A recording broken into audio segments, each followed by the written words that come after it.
So here's a quick question.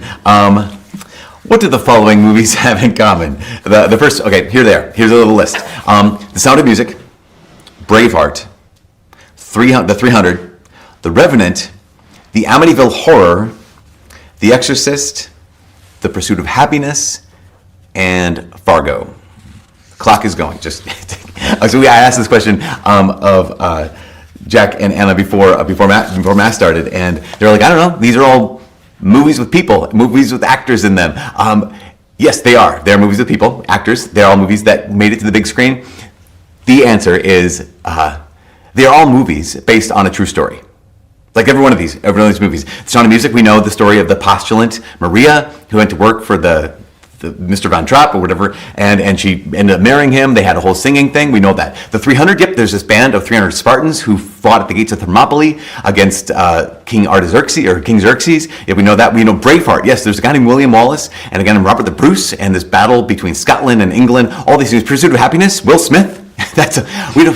Fargo is a town in North Dakota. These are all movies that are based on a true story. But the remarkable thing about all of these movies that I just mentioned is they are very loosely based on a true story. Because we know this, right? When something says it's based on a true story, the idea we kind of look at it and say, okay, it might not be incredibly accurate, but something like this happened.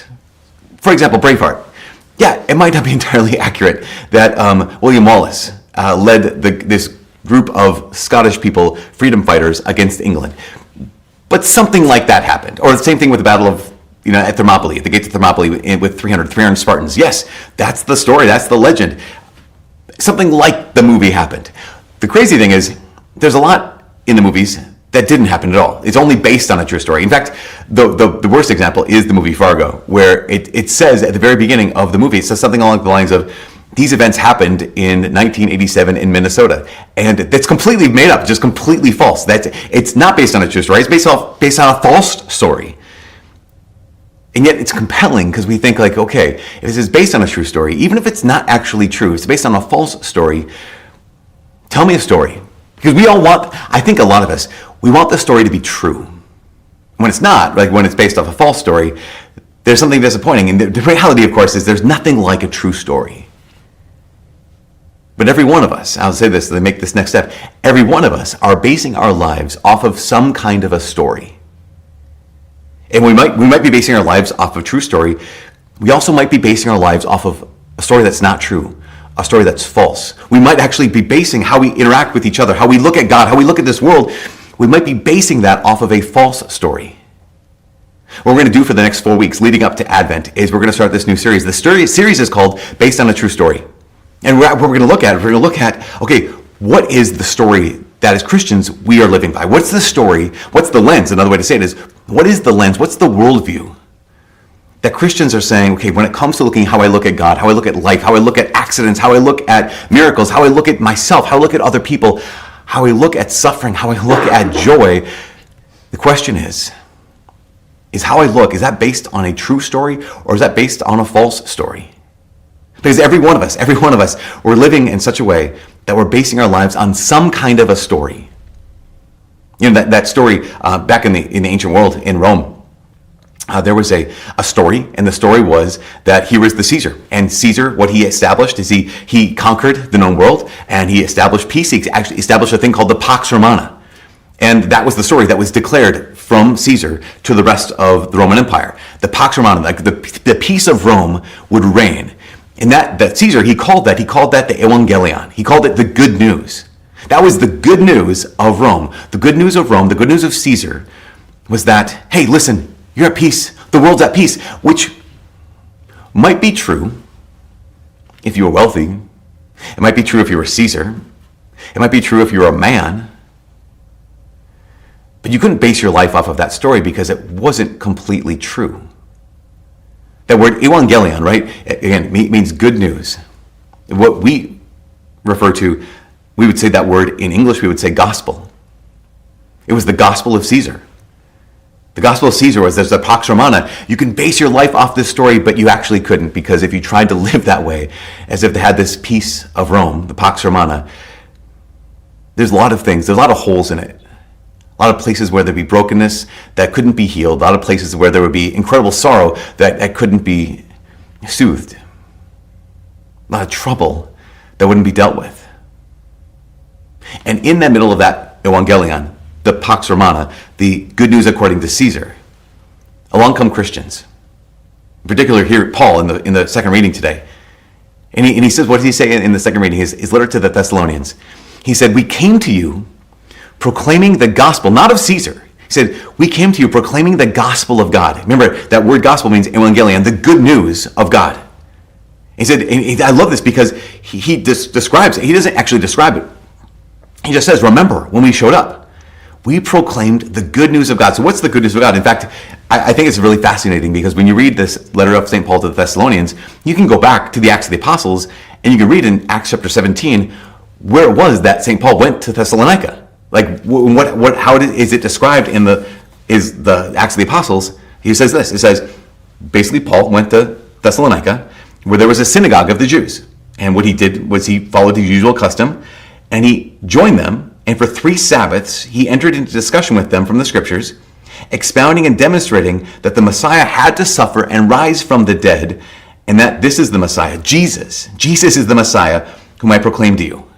So he went to the synagogues, and he proclaimed, he said, this is the true story. And this is the story that you can base your life on this true story. That this is the true story. You can base your relationship with the Lord on this true story. You can base everything for the rest of your life into eternity to be based on this true story. That Jesus Christ is the Messiah. That he died and that he conquered death, that he rose from the dead. In fact, it goes on to say this. It goes on to say, many of the Jews, some of them were convinced and joined Paul and Silas. And so too a great number of Greeks who were worshipers. A great number of Greeks who were worshipers. And this is so fascinating because I wanted to pause on this for a second. Let's ask the question, because we're going to be talking about this for the next 4 weeks. Based on a true story. Do you know the story? Like, do you another way to say it, ask it is, do you know the evangelion? Do you know the good news? Do you know the gospel? Like if someone asked you, so what is it that you are basing your life on? Your life is based on something. There's a story that guides your life and drives your life and gives it vision, gives it focus. Tell me that story. The question we have to ask is, would I be able to tell that story? Would I be able to, as a Christian, as a Catholic, would I be able to say, oh, here is the evangelion, here is the good news, this is the gospel, this is the story, the true story that I base my life on, would be able to do that. I don't know that all of us would be able to do that. That's why for the next 4 weeks, we're going to be looking at what is the gospel. In fact, now again, not the gospel of Caesar, but what St. Paul says to the Thessalonians. What is the gospel of God? Now, I think this is fascinating. Not only Jews came to believe that Jesus is the Messiah. Not only did Jews come to believe that, yes, Jesus suffered, and he had to suffer, that he died, he had to die, and that he rose from the dead, and he had to rise from the dead. But also it says, not a few, a great many, in fact, of Greeks came to believe. I think this is, what's fascinating is, if you were a Greek living back in the day, or if you were a Roman living back in the Gentiles, it says Gentiles, not Greeks. If you were a Roman, a Gentile, a non-Jewish believer living back in the day, what was the story that you based your life on? Like what was the lens through which you looked at the world? I think we probably know this. There's a book called The Apostolic Traditions that comes from the first centuries of Christianity. And it describes how if you were going to become a Christian, that becoming a Christian was not a quick thing. It was a 3-year process. That if you're going to become a Christian, you had that first year where you had to be taught the basics of the Christian faith. Because again, you're approaching God in an entirely new way. You're approaching the world in a new way. You're approaching other people in an entirely new way. If you were a Greco-Roman person, right, you believed in what? You probably believed in the pagan gods. We all read Percy Jackson, so we know. Like you believed in Zeus and Hera and Athena and all these kind of things, Aphrodite. The common thing about these gods and goddesses, though, is that if you ever pause to think about this, none of those gods are good. Absolutely none of them are just. They don't care about you. They definitely don't. They don't know your name. They definitely don't love you. So how do you approach a God like this? Well, a couple things. You don't. In fact, the only reason why you would ever approach one of these gods or goddesses is for one of 2 reasons. One is because you were so desperate for the thing, whatever the thing is you needed, whether that be victory in war or your crops to succeed or to become pregnant, whatever you were so desperate that you were willing to risk getting the God's attention. Because remember, they don't care about you, they're not just, they're not good, they're very fickle. So they might as easily curse you as they would bless you. But you were so desperate, the one reason is you're so desperate that you're willing to risk being cursed by the God for the chance you might be blessed by the God. That's one reason. The other reason is you're going to go worship God or the goddess because you want to keep them off your back, right? You want to keep them out of your life. And I think this is fascinating because we might think, like, that's ridiculous. Who would ever do that? Well, we do. As Catholic Christians, we do that. How many times have we? Again, this might be the story that you and I are living right now. Where it's like, why do you go to Sunday Mass? I'm desperate. Like, why do you go to pray? Because I really need help right now. So either I go to pray because I'm desperate enough to pray, or I go to Sunday Mass, put in my time on Sunday, and then I get the rest of my time. I get my 1 hour to God, and then I get the rest of the week for me. Isn't it fascinating that that could be our story? That could be the story that we're basing our life on. I don't get close to God. I don't trust in God. I pray for one of two reasons, either because I'm so desperate or because I just want to keep him out of my life. Either I avoid God or I'm trying to appease God. The other thing, the reason why they have the apostolic traditions, that book where we take 3 years to go become a Christian, is because not only how you look to God would be radically changed, that the story you're basing your life on, but also how you looked at life. I mean, honestly, in that case, life, the whole world, creation, would be the result of either struggle or sex. Essentially, if you ever read any of the early creation stories, the creation myths, all of them are basically, here's one God warred against another God, or one God had sex with another God, and then the creation came forth. It's all incidental, it's all accidental, it's all the result of just pain and chaos and domination and battle. That's where this world came from. And therefore, when you experience life, you experience pain and chaos and domination and battle. Yeah, that's because that's what life is. That's how life started. The gods and the goddesses, as they made this world, that's how life is. Therefore, your life, and this is the third thing, how you see other people. Like, no, they're just, in fact, if you actually go back to the ancient creation stories, the only reason why the gods and goddesses made human beings is because they needed slaves. They wanted slaves. They didn't make them because they loved them. They didn't make them because they cared about them. They made them because the gods and goddesses were saying, we want someone else to do the work so we can have a life of leisure. And so if this is the story you're basing your life on, the consequence is there's no purpose to life, no purpose to family, there's no purpose to friendship, there's no purpose to your existence. If there's anything worth living for, it is either power or pleasure, and that's it. And if you don't have either of those things, then why even go on? And the fascinating thing is, that's the story they were basing their lives on 2,000 years ago. And I think in many, many ways, we're just like them. I think in many, many ways, in our culture, in our country, we are just like them. I think this is the story we're basing our lives off. There's that man named Christian Smith. I talk about him all the time. He's a sociologist. He used to be out of Chapel Hill in North Carolina. Now he works at Notre Dame. A number of years ago, Christian Smith did this nationwide study on the faith life of American adolescents. And he studied people across the board. He studied people who were raised atheist, who were raised Jewish, who were raised mainline Protestant, mainly evangelical Protestant, who were raised Catholic, across the board. He surveyed all these people. But he said the fascinating thing that they discovered at the end of this survey was something they never expected.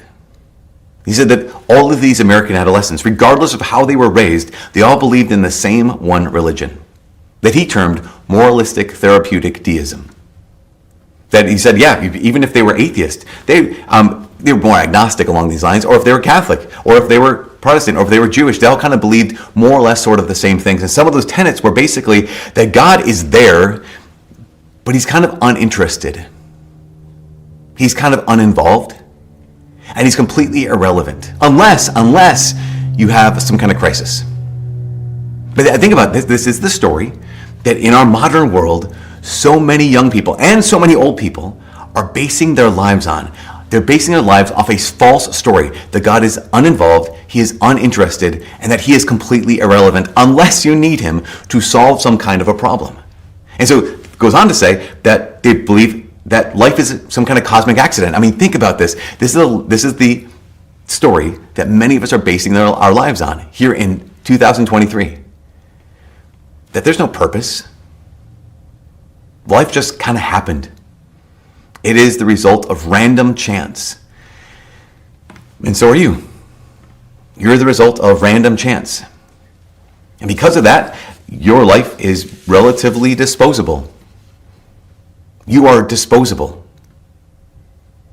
Imagine living in a world like this. I remember my friend Nick, I talk about him all the time. He and his wife Jacelyn were missionaries in China for 2 years after they graduated Bible college. And as they were trying to bring the gospel, right, the good news of God to China, a place that had been stripped of the ability to talk about God, he said one of the more tragic moments was in a conversation with a young Chinese man, and they were trying to reveal to him the great dignity of the human person. And he said, oh no, I don't mean anything. I am irrelevant because you get rid of me, there are 90 million people just like me. I'm not special. That's the worldview that we're walking through. And that worldview has consequences. Again, if I'm basing my life on this false story that has consequences. There's Father John Ricardo is this great priest out in Michigan, and he cited this. I was listening to him talk the other day, and he cited this article that was in the Detroit Press by a man named Mitch Albom. And the article is entitled "Why is Living Shorter and Dying Sooner the New Trend?" It's from 2019, so a couple of years ago, 4 years ago. But in this, Mitch Albom highlighted the fact that 2018 was the first time in over 100 years when life expectancy had declined in Americans for 3 years in a row. That life expectancy, it hadn't declined like this in 100 years. What was going on 100 years ago? World War I and the Spanish flu. And World War I, where people were just like massively decimated. And the Spanish flu, where 50 million people died. This is the first time since then when life expectancy in America was decreased 3 years in a row. The crazy thing is that the primary cause of these deaths were what they termed deaths by despair. And deaths by despair can fall into three categories: suicide, cirrhosis of the liver, and opioids.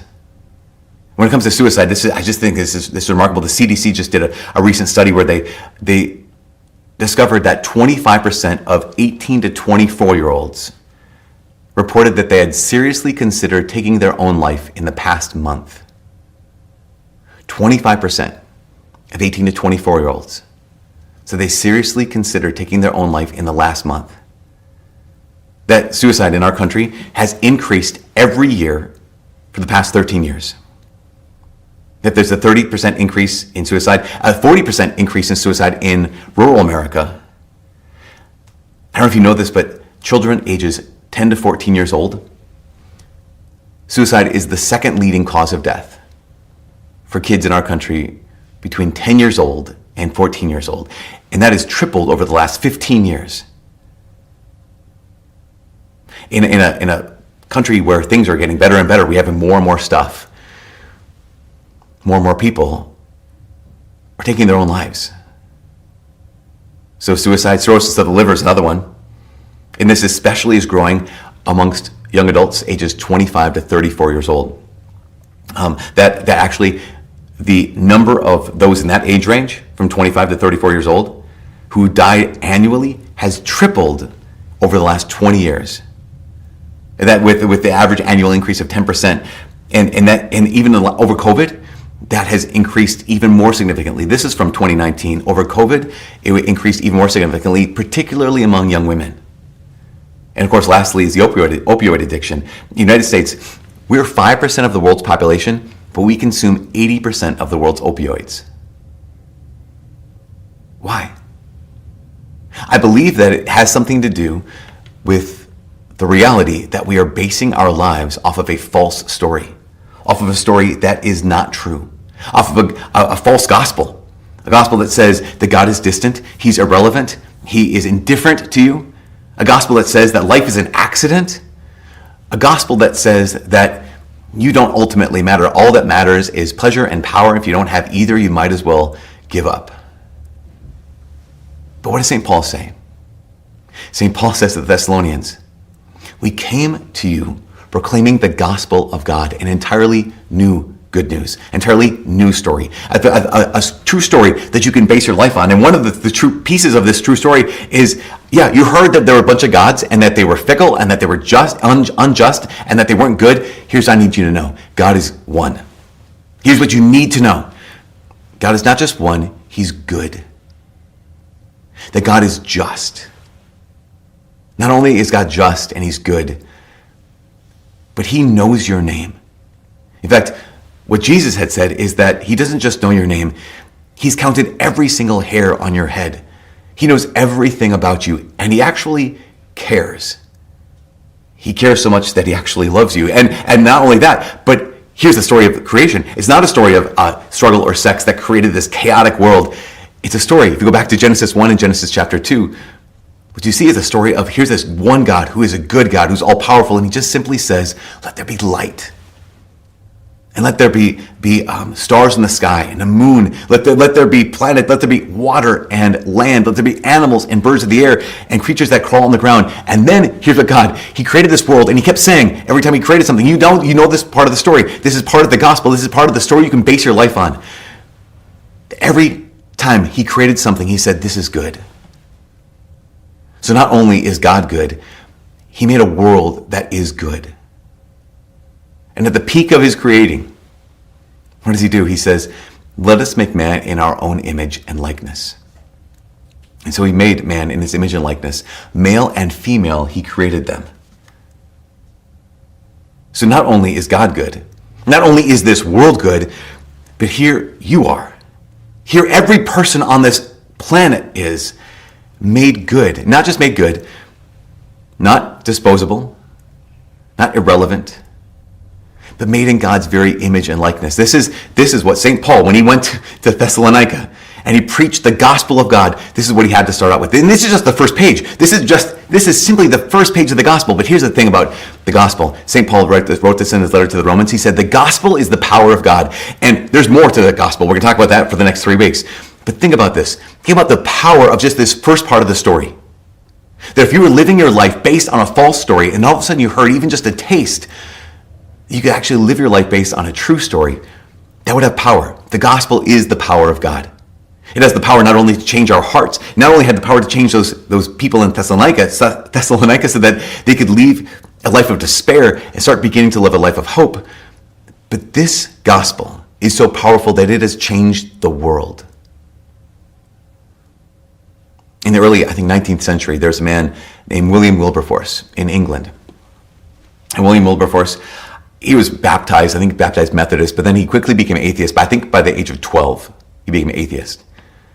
He graduated from, Cambridge, and he was the youngest person ever to be elected to Parliament.